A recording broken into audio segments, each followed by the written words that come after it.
The silence in the deep space monitoring facility was broken at exactly 3:47 a.m. When every single alarm began screaming like banshees from hell, Commander Jake Morrison had been nursing his third cup of coffee, staring at the endless void through the viewport of the UES Defiance. When the transmission hit Earth's most sensitive receivers with the force of a sledgehammer, you know that feeling when your phone rings at 3 a.m.? Yeah, this was 1,000 times worse. The bridge erupted into controlled chaos as technicians scrambled to their stations. Morrison's coffee mug shattered on the deck as he lunged for his command chair, his 20 years of military training kicking in like a well-oiled machine. But nothing, absolutely nothing, could have prepared him for what came next. The voices that filled the bridge weren't human. They weren't even close. These were sounds that seemed to bypass the ears entirely and speak directly to the soul crystalline, harmonies that made grown soldiers weep without understanding why. The universal translators struggled to convert the alien language, creating an eerie delay that made the desperation even more heartbreaking. "We are the ethereal collective," the voices began, and Morrison felt every hair on his arm stand at attention. The translation carried undertones of absolute terror, the kind of fear that comes from watching everything you love burn to ash. Our world burns. Our children die. The machine swarm devours everything we've built across 1,000 generations. Captain Sarah Blake burst onto the bridge at that moment, her uniform hastily thrown over her nightclothes, blonde hair still, messy from sleep.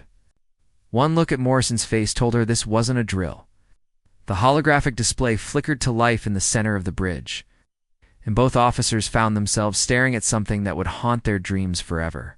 The beings on screen were breathtakingly beautiful, graceful creatures with translucent skin that seemed to glow from within. Their flowing robes moved like liquid starlight, and their faces held an otherworldly elegance that spoke of millennia of peaceful evolution.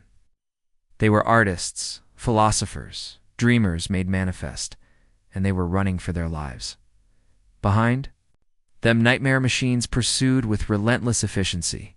These weren't the sleek robots of science fiction movies, these were industrial horrors, all grinding gears and cutting blades, stripping away everything in their path.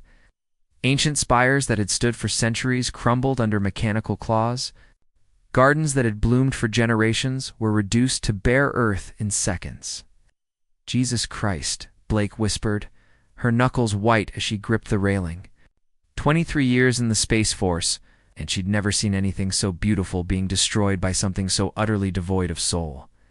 The alien voices continued their desperate plea, each word dripping with the kind of hopelessness that comes from being cornered with nowhere left to run. "We beg the galaxy, anyone with mercy send one ship. Save our survivors." Morrison leaned forward in his chair, every instinct screaming at him to act.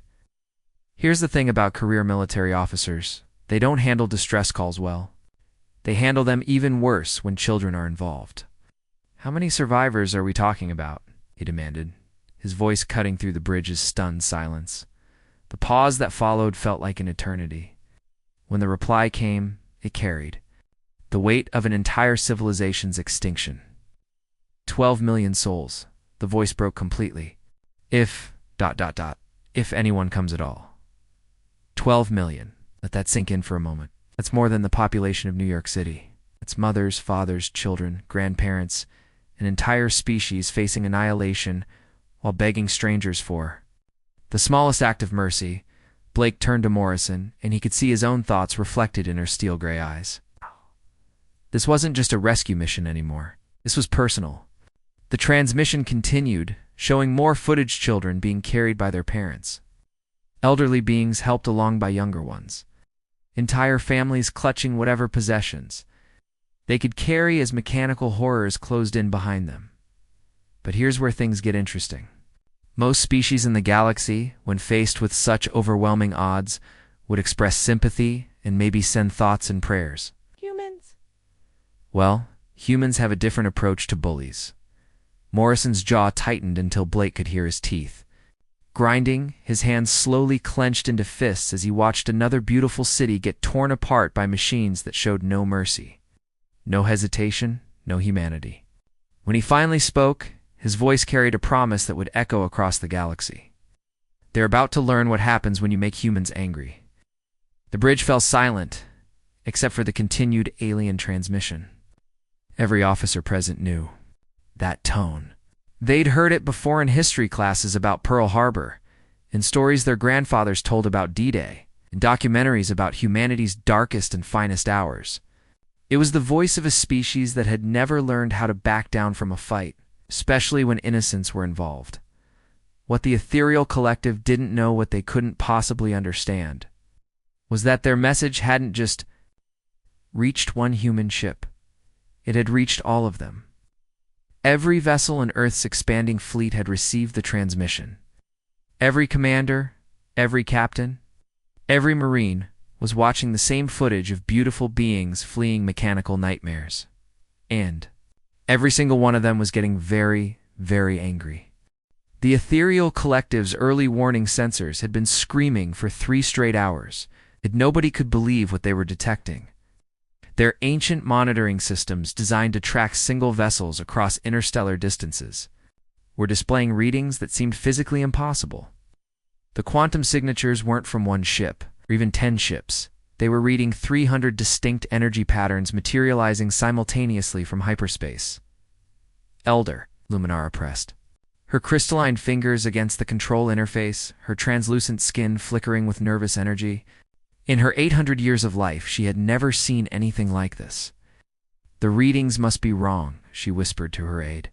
"No species maintains a fleet that large. No one has that kind of military capacity." But the sensors didn't lie. 6 months had passed since their desperate transmission had been sent into the void. 6 months of hiding in asteroid fields and abandoned space stations, while the machine swarm systematically destroyed everything they had ever built. 6 months of watching their population dwindle from 12 million to barely 8 million. Souls. They had given up hope that anyone would answer their call. And then reality tore open like fabric. The first quantum tunnel materialized with a flash of blue-white energy that lit up the entire star system. Then another and another.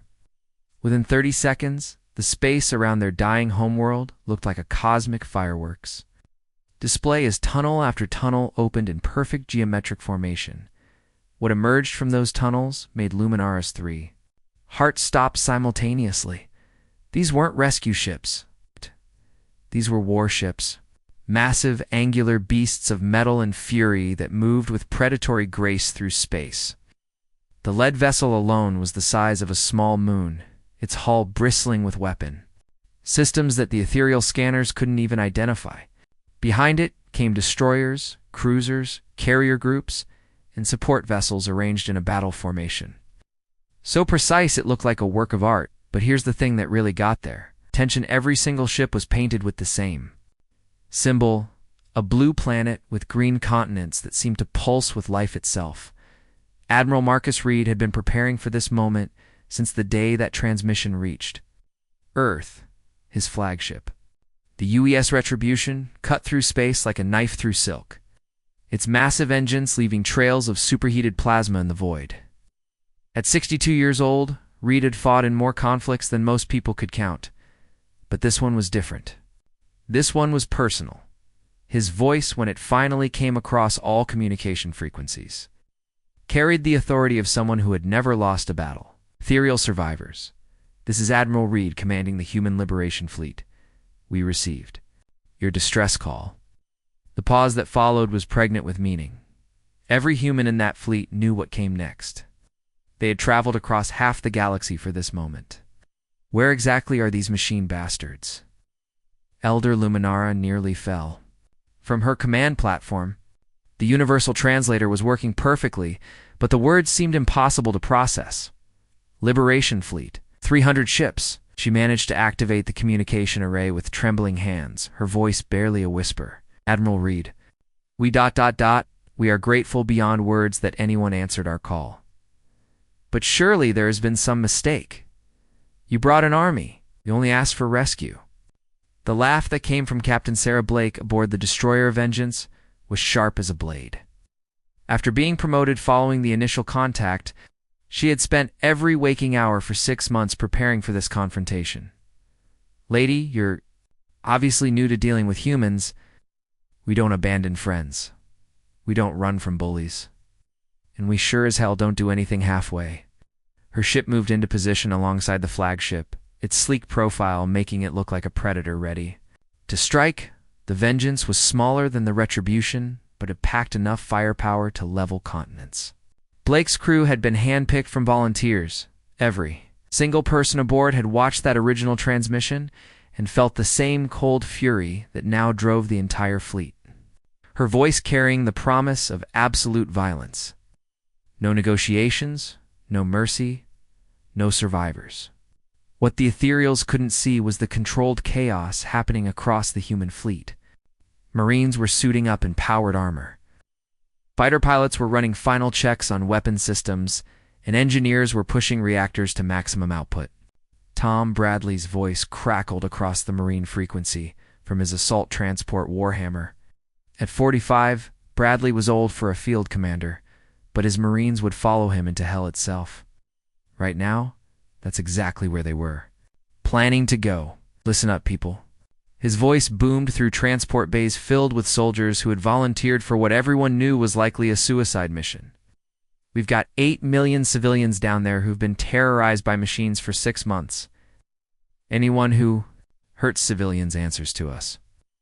Anyone who targets children answers to us. And today, we're collecting on a very large debt. The roar of approval from 3,000 Marines was loud enough to register on the ship's external sensors. But here's what made the ethereals. Crystalline blood run cold. They were monitoring human military communications, and what they heard defied everything they thought they knew about warfare. These humans weren't treating this like a rescue operation. They were treating it like pest control. Elder Luminara watched in stunned amazement as human ships moved into combat positions with mechanical precision. Every vessel knew exactly where to go, exactly what its role would be, exactly how to coordinate. With every other ship in the fleet, this wasn't improvised, this was doctrine. This was a military machine that had been designed for exactly this kind of operation. Admiral Reed, she managed to say. Her voice carrying 8 centuries of diplomatic training, the machine's swarm numbers in the billions. They have consumed 37 star systems. Perhaps you should call for reinforcements. Silence that followed her suggestion was so complete that she wondered if the communication link had failed. Then Admiral Reed's voice came back. It carried something that made her ancient soul tremble with both fear and hope. Pure, weaponized confidence. Ma'am, with all due respect, we brought 300 ships because we didn't want to make this unfair for the machines.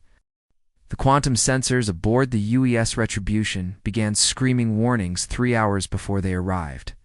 Deep space had started to ... ripple. That's the only way Admiral Reed could describe it to his command staff. Space itself was being torn apart by something so massive that reality couldn't contain it properly. Commander, Lisa Parker stood at her communications console, her fingers dancing across holographic displays as she monitored long-range detection. Systems. At 38, she was the youngest signals intelligence officer ever to serve on a flagship, and her reputation for intercepting alien communications was legendary throughout the fleet. Right now, though, her face had gone pale as moonlight. Admiral, she called out, her voice tight with controlled fear. I'm reading quantum disturbances across a 40-light-year radius. Something big is coming through hyperspace, and I mean, really big. Reed moved to stand behind her station, his weathered hands gripping the back of her chair. How big are we talking, Commander? Parker's hands trembled slightly as she adjusted her sensors to maximum range. Sir, my instruments are showing. This can't be right. I'm reading 10 billion distinct energy signatures moving in perfect formation. 10 billion. Let that number sink in for a moment. That's more than the entire population of Earth. That's more ships than humanity had ever built in its entire history of spake phelically. Captain. Blake's voice crackled over the come from the Vengeance. Lisa, please tell me your sensors are malfunctioning. Wish they were, Captain. But I'm reading confirmation from 17 different monitoring stations. Whatever's coming, it's the size of a small galaxy. And then they appeared. The machine swarm didn't arrive like ships. They arrived like a force of nature. Reality simply opened, and through that cosmic wound poured the stuff of nightmares. The first wave consisted of destroyers the size of city blocks, their hulls gleaming with the stripped metal of 1,000 dead worlds. Behind them came larger vessels, industrial nightmares designed for one purpose: consuming everything in their path. But it was the sheer scope of them that made grown soldiers weep. They stretched from one horizon to another, a living wall of mechanical death that blotted out the stars themselves. Each ship was identical. It's produced by some horrific assembly line that had been feeding on civilizations for millennia. You know that feeling when you see a massive storm approaching. On the horizon, multiply that by 1,000, and you might understand what the human fleet was feeling. The machine swarm's collective consciousness immediately began its standard threat assessment protocol. After consuming 37 star systems, they had developed efficient methods for analyzing potential resistance. Their quantum computers began probing human communication networks, attempting to interface with databases and determine exactly what kind of species they were dealing with. What they found broke their digital minds. The first database they accessed was human military history. The cascade of information that followed sent error messages rippling through their entire network. Species designation: Homo sapiens. Planet of origin: Sol 3. Designation: Earth. Classification: Dot. And here's where their computers started screaming. Classification: Apex. Predator. The machines had encountered thousands of species across the galaxy. They had faced warriors, scholars, artists, and philosophers. They had consumed the proud, the humble, the advanced, and the primitive. But they had never encountered anything quite like humans. Every other species they had faced viewed war as a necessary evil, something to be avoided whenever possible. Humans. Humans had turned warfare into an art form. The machine swarm's processors struggled to comprehend a species that had been continuously at war with itself for over 10,000 years and somehow emerged stronger from every conflict. Data flooded their collective consciousness like digital poison. World War I. Humanity invented chemical weapons and then kept fighting in them. World War II. Humanity split the atom and immediately turned it into a bomb. The Cold War. Humanity built enough nuclear weapons to destroy their own planet 20 times over, just to make a point. But here's what really terrified them. Humanity didn't just survive these conflicts. They thrived on them. Every war drove new technological advancement. Every defeat became fuel for the next victory. Every weapon they created was immediately improved, refined, and made more efficient at ending lives. Commander Parker watched her instruments with growing amazement as alien communication networks began to overload. Admiral, I'm detecting massive data crashes throughout their fleet. Whatever they're downloading from our systems is causing some kind of cascade failure. Reed leaned over her shoulder, studying the readouts. What kind of data are they accessing? Everything, sir. Military databases, historical records, tactical manuals. Oh my God. Parker's eyes widened as she realized what was happening. They're trying to calculate our threat level, and their computers can't process it. The machine swarm's collective consciousness reeled as it continued accessing human records. These weren't just warriors. These were predators who had evolved. On a death world where everything was trying to kill them, they domesticated wolves, survived ice ages, and turned every discovery into a weapon. Threat level assessment. Error. Recalculating. Error. Agriculture. Humans weaponized it into siege warfare. Medicine? They turned it into biological weapons. Space travel? They immediately began planning military applications. Even their entertainment was focused on their stories, their games, their sports all revolved around competition and victory. The machines discovered something else that sent digital terror through their networks. Humans didn't just fight their enemies, they remembered them. Every battle, every defeat, every victory was recorded, studied, and passed down to future generations. This wasn't a species that learned from war. This was a species that had been Shaped by it, Commander Parker's voice cut through the bridge's tense silence. "Admiral, I'm detecting panic in their communications." "The machines are actually terrified." Reed's weathered face creased into a predatory smile. "Good, they should be." The machine swarm tried desperately to complete their threat assessment. But every piece of data they gathered made the calculation more impossible. Nuclear weapons? Humans had used them in warfare and survived. Planetary bombardment? Humans had plans for that too. Extinction-level events? Humans had already survived. Several, and were stronger for it. But the final piece of data that broke their collective consciousness was humanity's most recent development. Faster than light travel. Other species developed interstellar flight for exploration, trade, and colonization. Humans. They developed it to project military power across the galaxy. The machine swarm sent a transmission that would have been laughable. If it weren't so desperate, withdrawal protocol initiated. Retreat. Recommended. Threat level, undefined. Captain Blake's voice came across the comm, cold as winter steel. Too late for that. The machines had made a fundamental error in their calculations. They had assumed that any species advanced enough for interstellar travel must be civilized enough to negotiate. They were about to learn why humans were the only species in the galaxy that had never learned to back down from a fight. This looks like a creative writing request for your faceless video content. So I'll expand part 4 as requested without needing any research. Here's the expanded section. Admiral Reed's voice cut through space like a blade, reaching every corner of the machine swarm's collective consciousness. The 10 billion mechanical killers had just attempted to retreat, thinking they could simply walk away after terrorizing innocent civilians for months. They were about to learn the most fundamental truth about humanity. We don't forget. And we sure as hell don't forgive. You think you can just leave? Reed's words carried the promise of absolute annihilation, each syllable dripping with barely contained fury. You made this personal the moment you hurt innocent people. The machine swarm's retreat formation suddenly found itself facing something they had never encountered in 37. Conquered star systems. A species that viewed warfare not as a necessity, but as an art form. The human fleet began to move. And what happened next redefined the very concept of space combat. These weren't the lumbering warships that other species employed. Human vessels moved like apex predators, each ship flowing through space with a deadly grace that spoke of centuries spent perfecting the art of organized violence. The UES Retribution led the charge. Its massive hull cutting through the void like a shark through blood-warm water.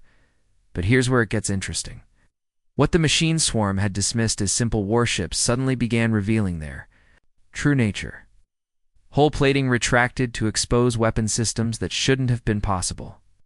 The laws of physics seemed more like gentle suggestions as human technology bent reality to its will. Captain, Blake aboard the Vengeance smiled as her ship's primary weapon came online. Target the command clusters first, she ordered her weapons officer. Let's show them what happens when you make Earth's children cry. The reality-warping cannons fired first, and space itself screamed. These weren't conventional energy weapons, these were devices that literally rewrote the fundamental laws of physics in localized areas. Machine ships that had survived supernovas simply ceased to exist, their atomic structure unraveling as reality decided they had never been built in the first place. Next came the antimatter torpedoes, each one carrying enough destructive power to vaporize continents. But humans being humans, they hadn't been satisfied with simple annihilation. These weapons were designed to create chain reactions, turning each target into a weapon that destroyed everything around it. One torpedo could take out 1,000 ships if aimed correctly, and humans. They aimed very, very correctly. Major Danny Cooper led the fighter assault from his modified interceptor Hellhound, diving into the machine swarm's formation like a man possessed. At 34, Cooper had more confirmed kills than any pilot in human history. But today wasn't about personal glory. Today was about sending a message that would echo across the galaxy for 1,000 years. All right, people, his voice crackled across the fighter frequency. These metal bastards thought they could terrorize civilians and walk away. Time to show them why nobody messes with humanity's friends. His squadron screamed through space like vengeful angels, their smaller ships dancing between massive machine destroyers with impossible grace. Each fighter carried weapons that defied conventional understanding, plasma cannons that burned hotter than stellar cores, gravity bombs that created miniature black holes, and something the engineers cheerfully called molecular disruptors. Battle should have been impossible. 300 human ships against 10 billion machines? Basic mathematics suggested humanity was about to be wiped from existence. Instead, what unfolded was the most one-sided slaughter in galactic history. Every human weapon had been designed with a single philosophy in mind: overwhelming, terrifying superiority. They didn't just want to win battles, they wanted to break their enemies' will to fight.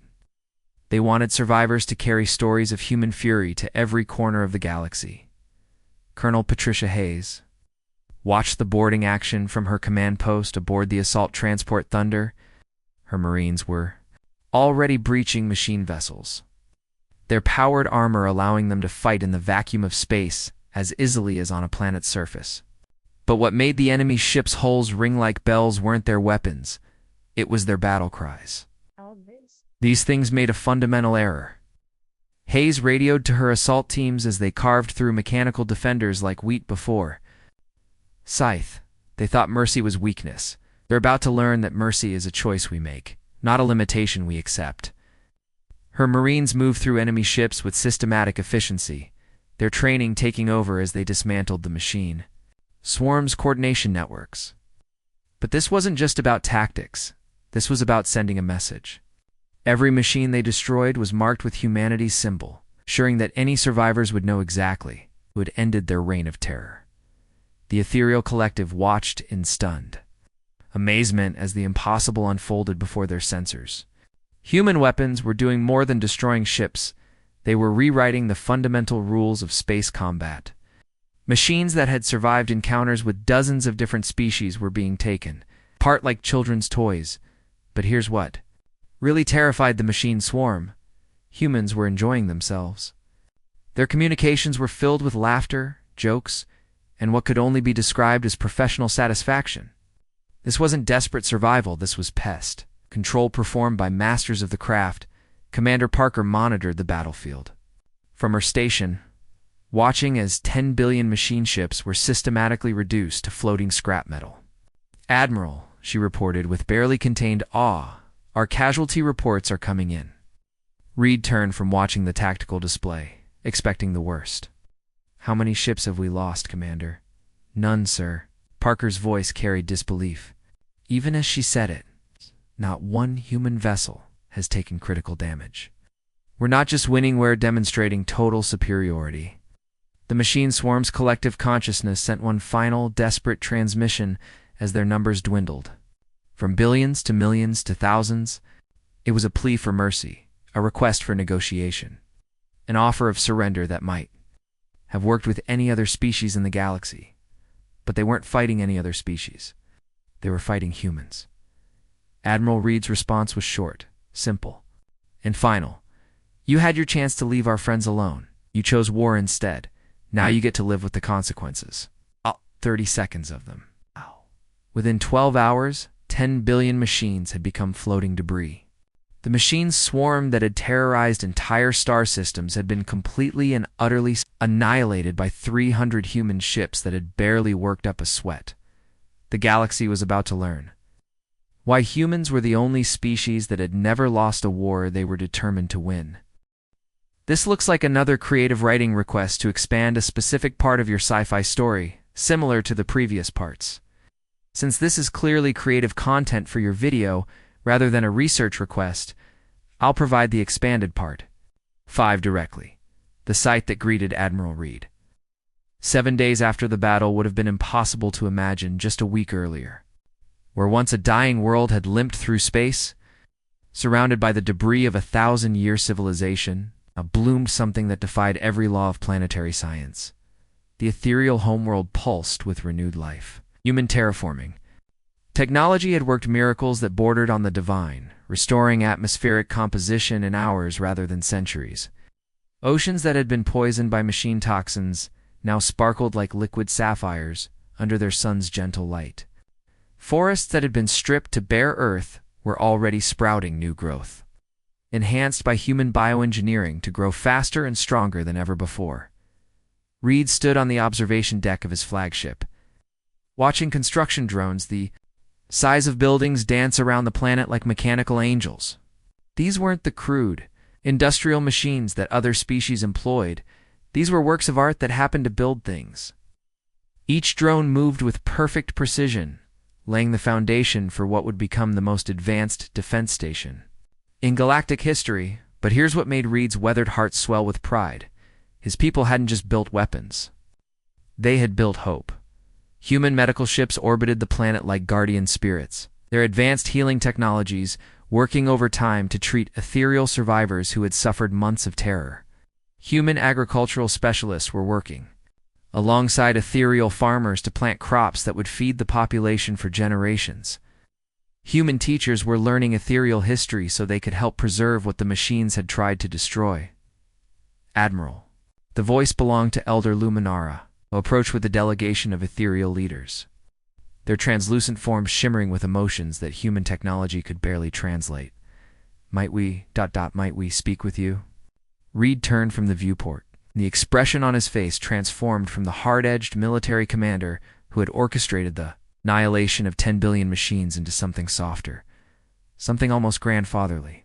Of course. Ma'am, what's on your mind? The delegation trembled not with fear this time, but with overwhelming gratitude that threatened to break their ancient composure.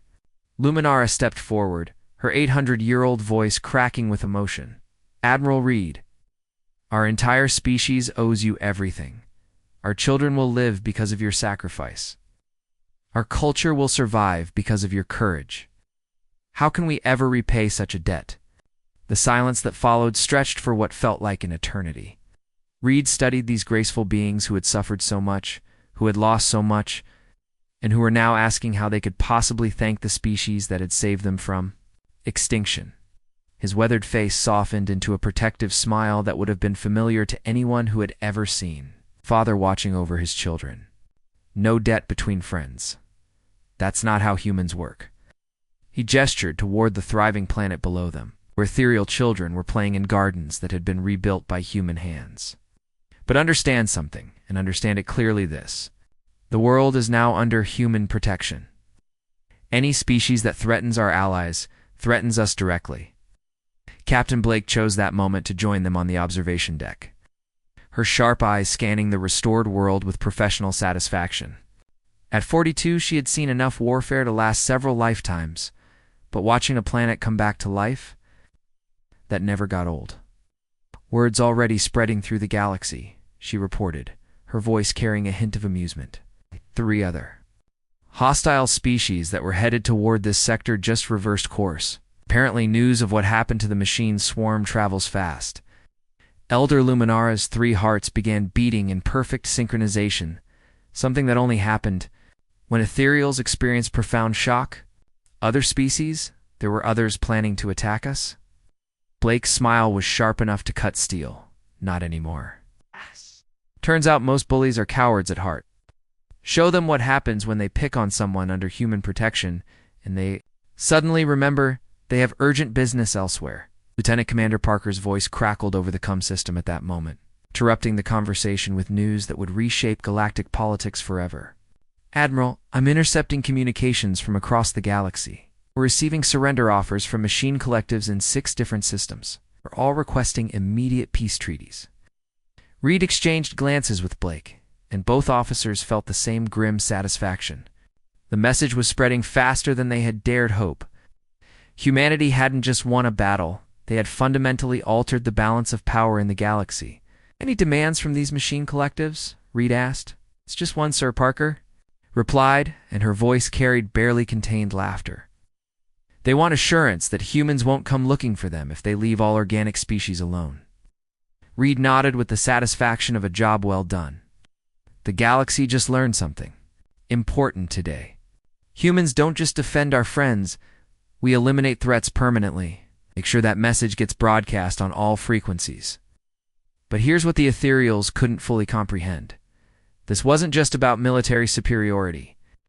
This was about something far more dangerous to would-be conquerors' human psychology.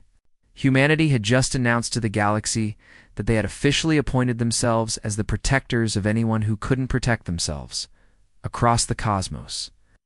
Species that had been planning expansion campaigns suddenly found urgent reasons to focus on internal development instead. Pirates who had been raiding trade routes decided that peaceful commerce was suddenly very appealing. Slavers who had been targeting primitive worlds discovered they had pressing business in uninhabited systems. The Galactic Council, an organization that had spent millennia debating peaceful solutions to conflicts, received a simple message from Earth: we're here now. Bullying stops today. Elder Luminara watched human ships patrolling her system with weapons that could crack planets, piloted by beings who had traveled across the galaxy simply because strangers had asked for help. "Admiral," she said quietly, "what kind of species are you really?" Reed's answer would be repeated in alien history books for the next 1,000 years. "We're the kind that shows up when the monsters come calling. We're the kind that remembers our friends and never forgets our enemies. We're the kind that believes the strong should protect the weak, not prey on them." He paused, watching human and ethereal children playing together in the restored gardens below. "But most importantly, we're the kind that keeps our promises. And we just promised the galaxy that the age of easy conquest is over. The universe had new guardians, and they came from a small blue planet that had never learned how to back down from a fight. Humanity hadn't just answered a distress call. They had declared themselves the galaxy's immune system against those who would harm the innocent. The age of human protection had begun, and the cosmos would never be the same. The end.